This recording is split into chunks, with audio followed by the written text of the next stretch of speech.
In this video, we are going to discuss a tool that the Special Operations community uses to ensure that they successfully accomplish every mission. It isn't better guns, it isn't beards, or cool sunglasses, or wearing baseball caps. The tool that we use is meticulous planning. Let's take a look at how Special Operations forces plan for missions with an emphasis on inside-the-box planning, outside-the-box planning, the use of intelligence, planning and isolation, risk management, contingency planning, ownership, and rehearsals.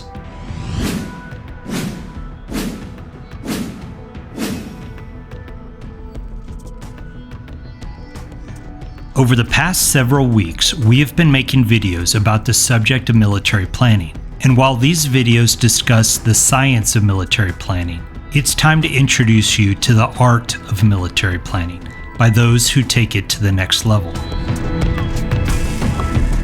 You've heard me say many times that before you can think outside the box, I always recommend that you know and master what's inside the box. Inside the box military planning is the science of planning, or planning in accordance with doctrine. And this includes effectively using the military decision-making process, the warning order, the operation order, the FRAGO. It includes writing primary, alternative, contingency, and emergency PACE plans. It includes the back brief. If you're looking to take your planning to the next level, then I recommend that you watch those videos or take my free military planning course. Hyperlinks are in the description. Once you've mastered the science of planning through exacting training and repetition and stress training, Special Operations forces learn to think outside the box, and this is why they are better planners than their conventional Army counterparts. Once you've mastered the process, you learn that in some situations you don't need to do every single step of the MDMP, and that sometimes it's wise to skip steps or to streamline the process.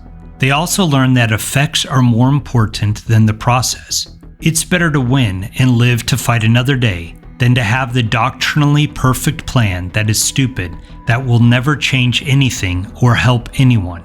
You also learn that while you never want to exceed your legal mandate, you will always be more successful if you operate to the furthest extent authorized by your legal authorities. Special Operations forces are also great at using intelligence. We've already made a video about how intelligence drives operations, meaning that you only do a mission if the intelligence supports doing the mission. I've sadly seen conventional military planners send combat forces to areas where there were no bad guys. I've seen plans that looked good and briefed well and didn't even consider what the enemy would do. But not so in the Special Operations community. We only do missions where we will make a difference, where we will destroy or defeat the enemy. If the intel says the bad guys are on the objective at Friday night at 2300, we attack Friday night at 2300. Another important tool of Special Operations planning is the use of isolation. Sometimes, before an important mission, Special Forces teams will isolate themselves from all distractions to do nothing but plan, and rehearse, and set the conditions for success. Imagine a conventional Army officer in Iraq who planned 8 hours a day, and then he went back to his hooch, or to his room, or to the MWR tent to call his wife. He then gets distracted with concerns from home. Perhaps he even loses his warrior spirit. Now imagine a Green Beret who plans 16 hours a day without distraction. The only thing he's focused on is the plan and the mission. Obviously, the Special Forces team is going to be better prepared and more likely to succeed. Another facet of Special Operations planning is risk management. Conventional planners make the risk management process tedious, and it frequently gets micromanaged. So again, we go back to an earlier statement. Once you've mastered what's inside the box, learn ways to skip steps or to streamline the process. The model that I use for teaching risk management is anticipate, mitigate. This is nothing more than anticipating what could go wrong during a mission and then finding ways to mitigate those threats. And this leads us to contingency planning. An amateur makes a plan and sticks to it no matter what. A professional makes a plan with several contingencies and then adapts and changes as needed to ensure success. If time permits, a special operations team will identify and plan for a dozen contingencies.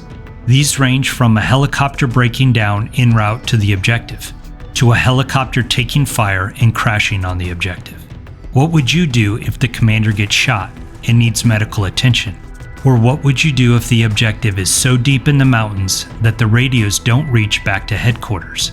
If you want to plan like special operations, then you must plan for every probable contingency. When I was a hobby skydiver, we would pack our own chutes. You pack it, you fly it. If your parachute fails to open, you only have one person to blame, yourself. Similarly, in special operations, planning is usually done at the lowest level. Rarely is a mission given to a special forces unit and then they blindly execute. Most of the time they develop the intel themselves, or are given the intel, and then they look at the imagery and they make their own plan. If you plan like your life depends on it, which it does, you are going to give it your best. And this is why I always recommend that those who make the plan have to fight the plan. The last unique planning consideration for special operations concerns rehearsals. A good plan always has time built in to do rehearsals. Perhaps just a simple communication rehearsal to make sure that the radios work, or an actions on the objective flow rehearsal to ensure that the assaulters know which rooms to enter and which floors to attack.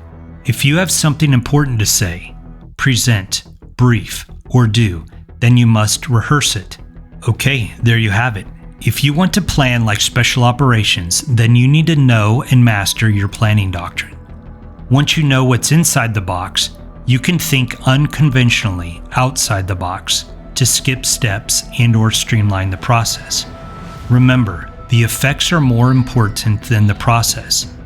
Know, stay within, but maximize your legal mandate. Sometimes it's a good idea to isolate your planning team so everyone can focus on the mission. Make sure that you anticipate threats and risks and find ways to mitigate each of them.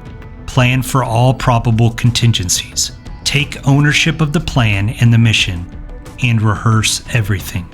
What is your favorite planning tool and how did it make you successful in the past? Let me know in the comments below. Thanks for watching. Don't forget to subscribe if you want to join my Life as a Special Operations team, and to forward this video to a friend who needs to see it. Life is a special operation. Are you ready for it?